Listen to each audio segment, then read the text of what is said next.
Have you ever wondered when you've been thinking to yourself, talking to yourself in your head, having that conversation, is that really you're talking to? Or is it something else you could be talking to? Stay tuned and we'll discuss it.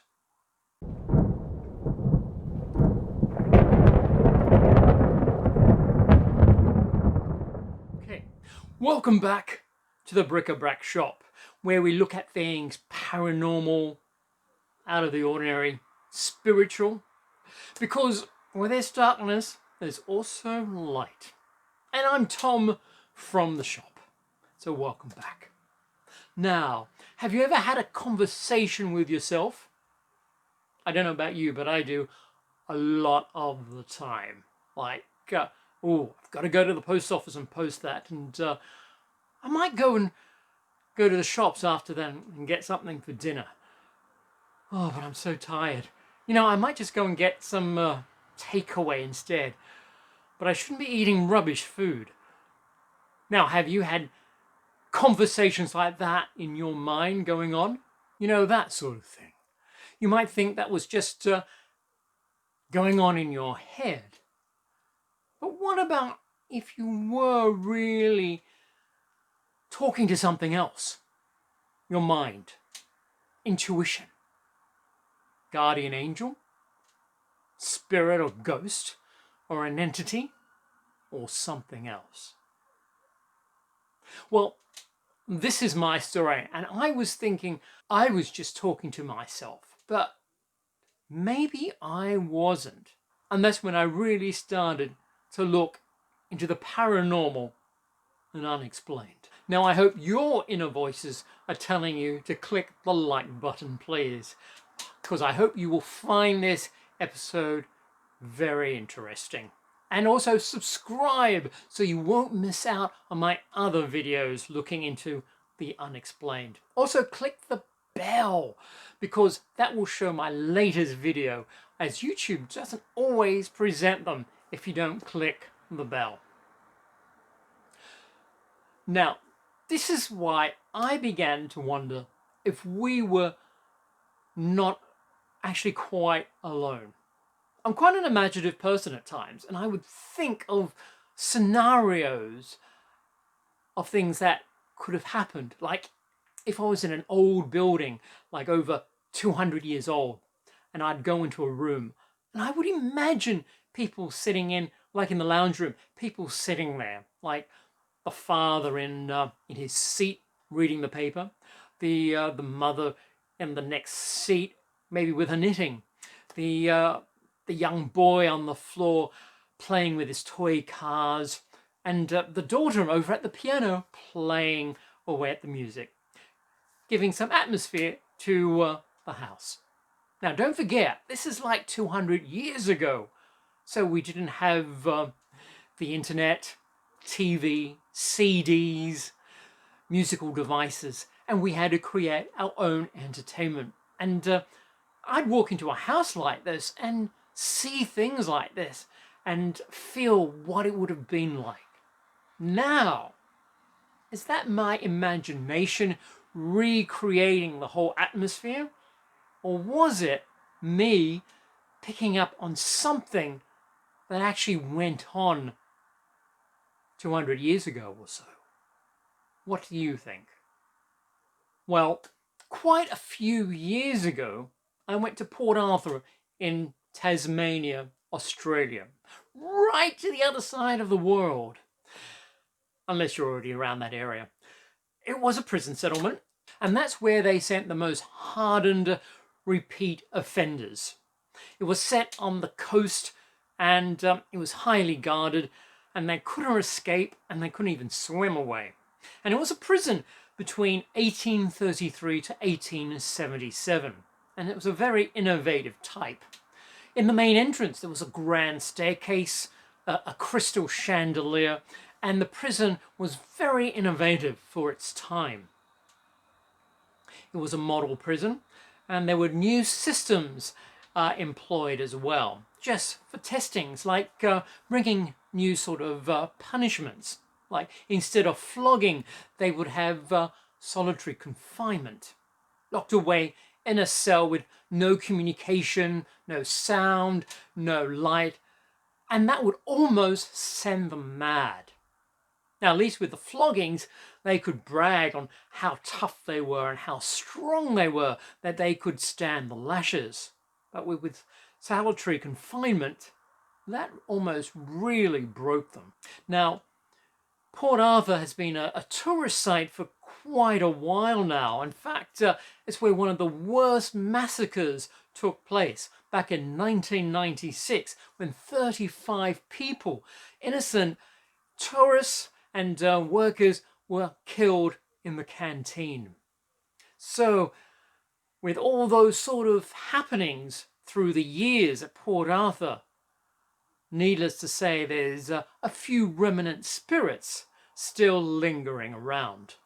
Now they also have ghost tours at night. And during the day, you can walk around and it actually feels very peaceful and very calm during the daytime. Now, I took a trip there years ago and I went on one of their ghost tours. In fact, I was a bit late, so I was just running around trying to find my right ghost tour to go on because they leave at different times. And fortunately, someone actually gave me a lantern to hold to. So here I was in the middle of the night running around with this lantern trying to find my right ghost tour. Now, I was so fascinated by the place. I actually ended up staying 24 hours because I did the ghost tour and I was so impressed. I actually came back in the daytime to have a look around. Now, when you go to the information center, they tell you about the history of the place and also the paranormal activities, like how people's cameras just don't always work. Like they'll stop or they'll start and stop at certain times, and so many people have problems with their cameras at Port Arthur. So I had my camera. In fact, it was a long time ago, so I had one of those film print cameras. So I spent the whole day taking pictures, hopefully to catch some paranormal activity. Now, there's a lot of different buildings on the site. There's churches, there's hospitals, and there's the quarters where the workers used to live, the officers, also the staff, like the medical officers. And in one of the cottages, the Assistant General Surgeon's cottage, although it was a while ago and I remember, that's how I remember it, but just researching it lately, it seemed to be the Junior's Medical Officer's cottage, but I remember it as a different name. But if you want to look it up, that's what they're calling it now. Well, I'm pretty sure that's the cottage I went to, the Junior Medical Officer's cottage. Now, when I went in, a few people actually just came out. So in this cottage was just the assistant and myself. And I went upstairs. So there's hardly anybody in this place and it was quite quiet. And I was upstairs and I came into this little small room. And it was obviously like a bedroom. And there was a bed head there where the bed would have been. And there was a box in the middle of the room. And to the left, there was a seat, which you could actually use as a toilet. In other words, you could lift the seat up and go to the toilet there. And I thought this was very interesting. And this is where my imagination kicks in again. Because as I explained earlier, I imagined the room of what it would have been like with someone actually living there and living their lives there. So I imagine this little girl coming into the room and she'd be dressed in a crinoline skirt as they did in the 1840s, 1850s. And actually just doing a bit of research, I found that the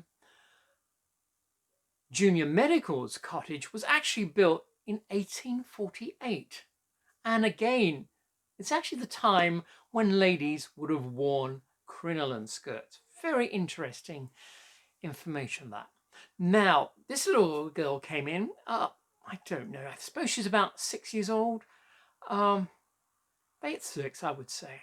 She had this lovely crinoline skirt on, her hair in curls, and she came in and like showed me the room. She said, "This is my bed, and this is my box," because there was a box in the room, and this is my toy box. All my toys are kept in here. And then very strangely, she turned to me and she said, "Take a picture of me. Take a picture of me." And I thought, well, now I've got a film camera, so every picture costs money, so to speak. It's not like the digital age where you can just take as many pictures as you like. So I thought, oh, should I or shouldn't I? And I thought, and this little girl was saying, "Take a picture of me. Go on, take a picture of me." And I thought, well, the toilet seat, the toilet chair looks really interesting. And I thought, well, all right. And that's why I only took one picture. So I framed it up and I took the picture.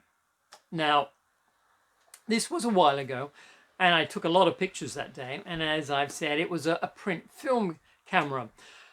And so I actually had to save up to get the pictures printed. So it was 3 months later that I actually had all the prints printed.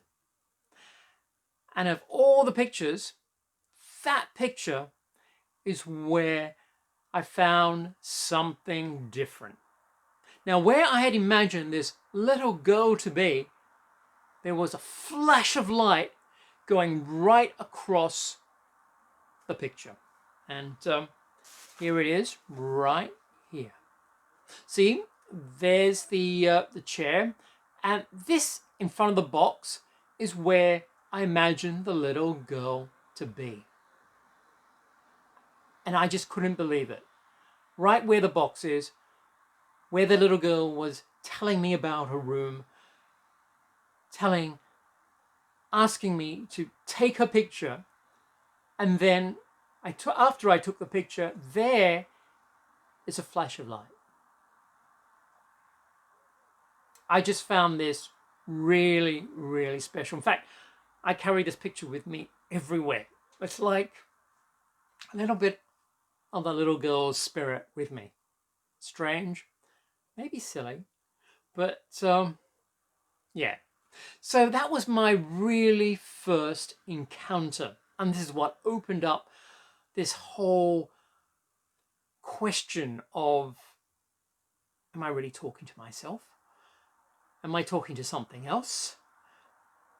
Are we really alone, or are we surrounded by something else? Something else beside us that we don't know? Who knows? And this is why I've been really interested in the paranormal and the spiritual now. So what do you think? Can you explain what this light is on the photograph? And it's different from some of the other things you would see in pictures, like an orb or an actual ghostly figure. I've also asked 2 professional photographers. One couldn't explain what it was, what the fault was that could create this sort of white light. The other photographer in the photography shop, this is actually what he said. He said, if I didn't know better, it'd be something like out of the X-Files. It looks like it's some paranormal activity. Well, that's exactly what I wanted to hear. But I didn't even tell him of the story behind the photograph, but that's what he said. So at the moment, I'm going with my interpretation of it. Unless you can give me a really good example of what you might think it might be. And I'm open to suggestions because I've got ideas, and I've got ideas that I'm going to put down in other episodes of things that you think are paranormal, but they're actually just a glitch in the camera. So let me know in the comments below. And strangely enough, years later, I was reading a book I had actually bought from Port Arthur about the ghosts of Port Arthur. And I came to a chapter on the Assistant General Surgeon's quarters, or the Junior Medical Officer's cottage. And people have actually reported on saying that was where they used to see children's ghosts in that cottage. Now, back then there was a lot of diseases, and a lot of the children didn't always make it through childhood. A lot of them actually died from childhood diseases. And seems like there were quite a few deaths, children's deaths, in the Junior Medical Officer's quarters. So, what do you make out of that? And me, actually, in the bedroom, seeing a child. Why not a grown-up? But I saw a little girl, as I'd fondly relate to. Was it my imagination? I think there's too many coincidences that I should think that I was speaking to a little girl, and there's been reports of little children ghosts around that cottage, and then the flash of light across my picture that I took. I think there's too many coincidences. What do you think? And then it brings us to the second part of my questioning. And then you get the other theory of people who are able to project their minds or their thoughts into other people so they can control them and get them to do things that they want, or even to harm themselves.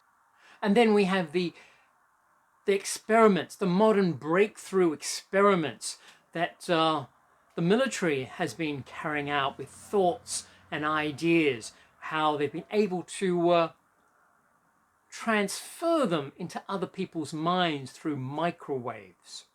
Now, this has been proven and it has actually worked, and I can do a video on this as well.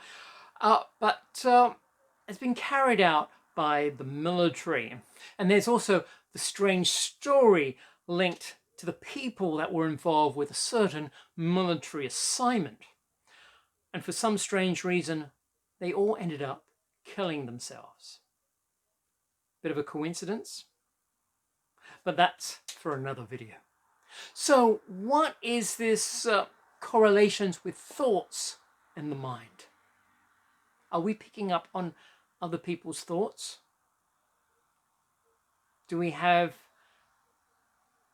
to be in a certain state to pick up other people's thoughts? And those thoughts in our heads, are they really our own thoughts, or something else's, or some entity that's passing by? I just know of my own coincidental story. I just find it too strange that there was a light on that photograph exactly where I imagined that little girl to be. And then later on finding out that cottage, people have reported seeing children's ghosts there. It's a bit too coincidental. And that's what made me become a believer and open to this paranormal. And in time, I think it's just natural science, which quantum physics will probably explain. Have you had any similar experiences? Let me know. Write in the comments below and let me know what your experiences have been. In fact, in my upcoming episodes, I'm going to do some ghost interviews from people. And in fact, if you have any stories that you'd like me to retell or even interview with, please let me know by getting in touch with me, and I'll leave the link below. Now, please subscribe, and that way you won't miss out on the next coming episodes. And actually click the bell so you definitely will be notified when I do release episodes, because YouTube doesn't always put the episode in front of you unless you click the bell. And don't forget to click the like button if you've enjoyed this episode. In fact, if I get 20 likes, I'll do an episode on the military thought experiment where they are able to send thoughts by microwave into people's minds. How's that? Okay, so till next time, have positive thoughts and stay well and happy. And I'll see you then.